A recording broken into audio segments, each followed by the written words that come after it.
Hi guys, welcome to Office Blokes React. I don't like Karens. No, I'm Office Bloke now.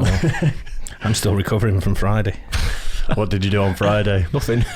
We had a recording, a band came in to do some recording. So I helped myself to some wines while I was listening to them. A few beverages.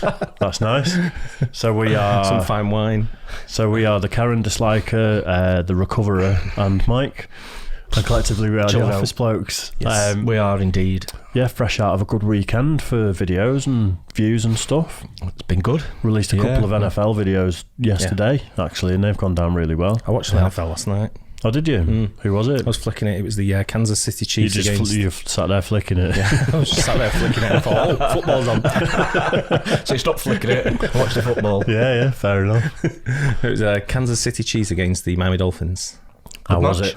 It was good match or it was game? okay. Yeah, I was just flicking between that and the English football. Yeah, I was getting fed up with the English football. So. I was rubbish anyway on it. So anyway, nice. Well, this is on KTO's channel again. So everyone, pause this, head over to KTO, like, subscribe, all that good stuff. Yeah. The most brutal game ever played.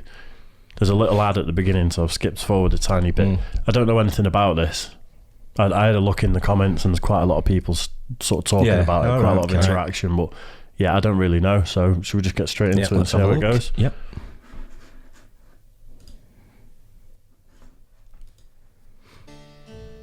Throughout the history of the NFL, wild endings and memorable games tend to receive... Why is it all called the Bowl? Is that the stadium?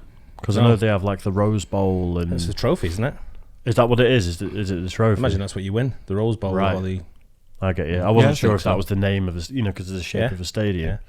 Nicknames. Sometimes the name can reflect how incredible the finale was. It's a Minneapolis Miracle! Or it can represent more of the game's infamy. But this official here, Jerry, goes up and signals touchdown. Jerry. And see the other one going with that signal you would give for an interception, correct? A touchback, yes. But perhaps no game in league history has had a more grotesque nickname than this one. The Liberty Bell here at Veterans Stadium in Philadelphia, Pennsylvania. A capacity crowd on hand tonight for the Philadelphia Eagles and the Washington Redskins.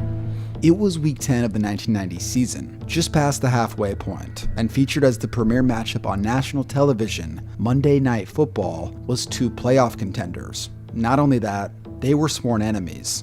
The rivalry between Philadelphia and Washington dates back to 1934. Do you watch that one? It was like, do you watch that live? I was there. Did you not recognise Mike? Got to say this KTO, I don't know what his name is in real life. He's got a great voiceover voice, hasn't he? Yeah. Ace.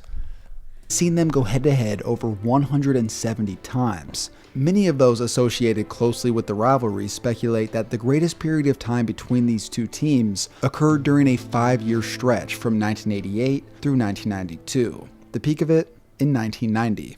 At the time, Washington was coached by Joe Gibbs, whose Wikipedia bio has his accomplishments as a NASCAR team owner listed before what he did as a head coach. This says more about his NASCAR accomplishments because he won 3 Super Bowls with Washington, with 3 separate quarterbacks.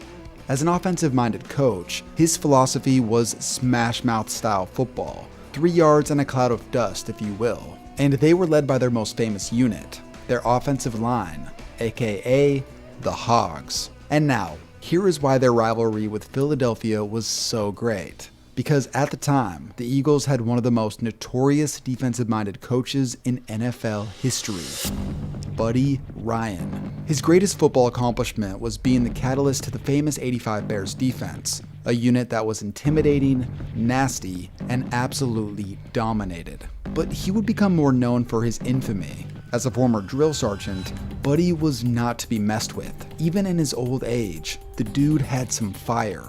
There's Buddy Ryan, there's Kevin Gilbride. That's Buddy Ryan taking a swing at Kevin Gilbride. As a coach, he was willing to let his players do anything.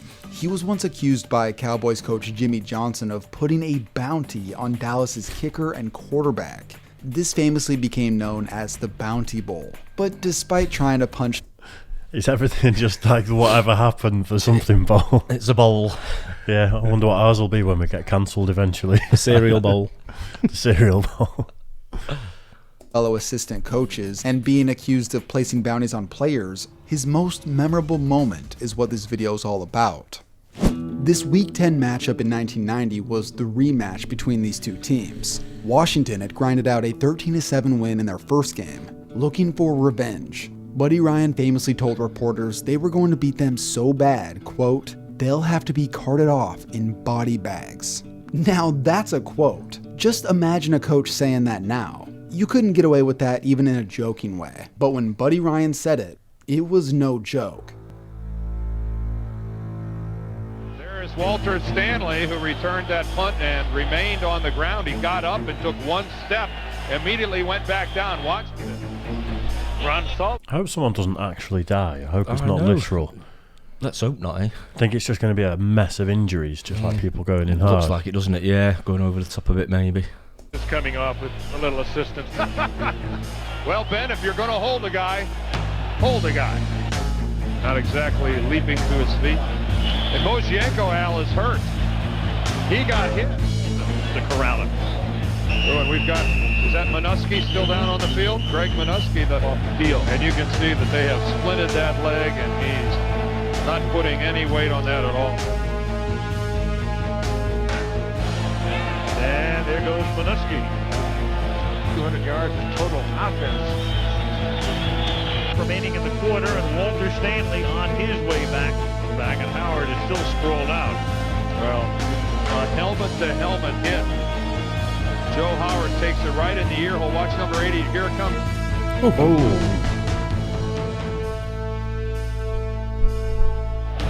And we hope that Joe Howard is going to be okay. This is a scary moment. Wherever there's drama, it's always Philadelphia, isn't it? Yeah. Yeah, a bit of a pattern emerging. I don't think I have any players left on the pitch in a minute, will All they? right. Dropping like flies. Yeah, my point of reference is Always Sunny in Philadelphia, the programme. Yeah. I absolutely love it, and they're just pure It's good. scumbags, all the characters. Yeah. Yeah. What Buddy Ryan had said before the game had almost come true. Multiple players had been carted to the locker room, and another player was placed on a stretcher. That's about as close as it gets to actual body bags in a football game. Even though this game had been one of the most brutal football games ever played, perhaps the craziest part was the Redskins' quarterback situation. The starting quarterback, Mark Rippon, did not play in this game due to an injury, so his backup, Jeff Rutledge, started the game. This hit ended his night. Brian and everybody else goes into the pattern. Wes Hopkins with a sack. It's picked up by Clyde Simmons, and it's a touchdown. Washington was down to Stan Humphries, the team's third-string quarterback and the only QB left on the roster.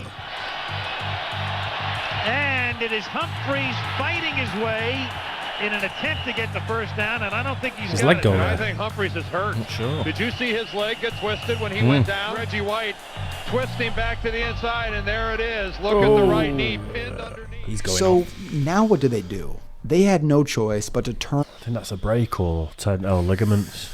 Yeah, it It's hard wasn't to good. tell, It isn't wasn't it, good if at all, that. If it was a shin bone or if it was his ankle. But I hate seeing that. to their kick returner, Brian Mitchell. Brian Mitchell was a rookie that season. He was a 5th-round pick that was brought in to be a specialist in the return game and get some carries out of the backfield if necessary. Luckily, he did play quarterback in college, so the team listed him as the emergency QB. This is a quote from Mitchell. "I never thought I'd go in the game at quarterback because I wasn't expecting the other two guys to get hurt. So when Coach Gibbs came up and said, 'Brian, you're in,' I thought he meant at running back." Amazingly enough, Mitchell led them right down the field, completing multiple passes and set up this 1-yard QB sneak. This just so happened to be his very first NFL touchdown. Anyways, the final score read 28-14 in Philadelphia's favor, but that's not the number people remember from this game. The one they talk about is 9. That was the number of Washington players that left the game with injuries. 5 of those players had to be carried off the field, 3 of them required a cart, and 1 required a stretcher. Later on, this game would lead to a change in NFL rules, allowing teams to dress a third quarterback outside of the roster limit. This was a rule that lasted until they allowed for more players on the game day roster. This game is considered an iconic moment for Philadelphia's franchise history. It was a representation of what the Buddy Ryan years were all about. But this is not where the story ends. They would meet again 2 months later, in the first round of the playoffs. Well, it was Buddy. Would you be going for payback here if you were the Redskins? I would guess so, wouldn't you? Depends, doesn't it? It depends whether you've got the ability to go for payback. I think some of those injuries are probably pretty serious, weren't they? There's going to be guys laid up still after some of that. They would still be playing, yeah. They looked longer than 2 month ones, didn't they? Definitely. A quarterback, especially. Yeah, it was a really bad one, wasn't it? Can you imagine being like the kick return guy who's obviously he's played quarterback, but can you imagine if he come in and performed at a certain level? And what do you do the next game? Do you keep him in, or do you say sorry, lads? I love it when people play out of position, especially like with our football. Yeah, and you get like Rio Ferdinand in nets and things like that. I love seeing that. We had it in the Champions League last year. We had Kyle Walker going net. Of course you did, didn't you? Yeah, that's right. Did Rooney went in net? He kept a clean sheet. That's what he said. He was the only goalkeeper in the Champions League to keep a clean sheet. Kyle Walker. Be a quiz question. That'd be a great question, wouldn't it? Great question. Yeah, nice. But, yeah, you think some of them would be gunning for a bit of revenge, wouldn't they? I think their pride must have been hurt during this match with the comments beforehand from the coach. They must have thought, got to give it them back. Yeah. But, let's see. Bags for the Redskins the last time, and who knows, maybe it'll be a pine box for Buddy after this one. After everything the Redskins had heard about the body bag game, they went on to pretty much dominate the Eagles. Philadelphia fired Buddy Ryan following that game. 1 year later, Joe Gibbs would host his third and final Super Bowl trophy. And also, Brian Mitchell was never needed again as an emergency QB. But ironically enough, he did throw 1 touchdown in his career as a member of the Eagles on a fake punt shovel to Brian Dawkins. For the most part, Brian Mitchell's legacy will be remembered for what he did in Washington, not that drive in the body bag game, but as one of the best return specialists in the NFL. And Brian Mitchell returning from the goal line for the Redskins. And Mitchell gets into the open. Wow.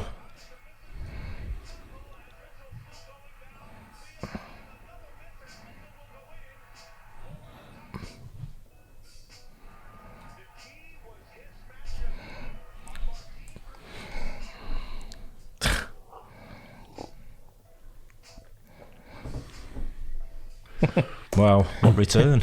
I know. If you heard the audio drop there, by the way, there's always a copyright strike on that little bit of music at the end. So I'll leave the video up, but I'm going to have to drop the audio for that bit. So it's not technical difficulties, don't worry. Fair enough, we just don't want to get it banned. Yeah. That was brutal. You know, you were saying before, going back to how would you get payback? Best way to get payback is just leather them. Win. Yeah. Just win completely big. dominate. Just go and win big. Stay classy. Win big. To be fair, that's what they did as well, isn't it? Yeah. Went there and beat them. So that's the only way to do it. We've had quite a few comments saying or suggesting there's a couple of videos that explain the rules of the game. I think that's more directed at me because you two know a little bit more about it. Do you think we should react to that, or do you think I should just watch that in my own time so I know a bit more? Do it in your own time. Fuck right. Homework. What do you guys think? I'm just thinking. Do your research. I'm just thinking. Is it content, or is it just going to be dull? Because I'm probably going to keep putting it back to try and understand things. This is the best way to learn. On the job. Wing it. We're getting a load of great comments off everyone else, aren't they? All you guys out there. I'll watch it in my own time. So I'll watch it and try and get my head around it a bit more. It'll take a long time. It's a lot of rules, a lot of different things, but they'll explain the rules, but you'll forget them the next week. I can't just sit here going, he's going fast forever, can I? That looked good. Just do what you do in work. Say, wing it. It's just life. I make it all up as I go along. Why not? Hope you guys like that too. Yeah. Don't forget, like and subscribe. You can also head over to our second channel as well, which is Office Blokes Try. If you can find it. If you can find it, it's tough to find. And nothing on there at the moment, but there will be, where we will be trying American football.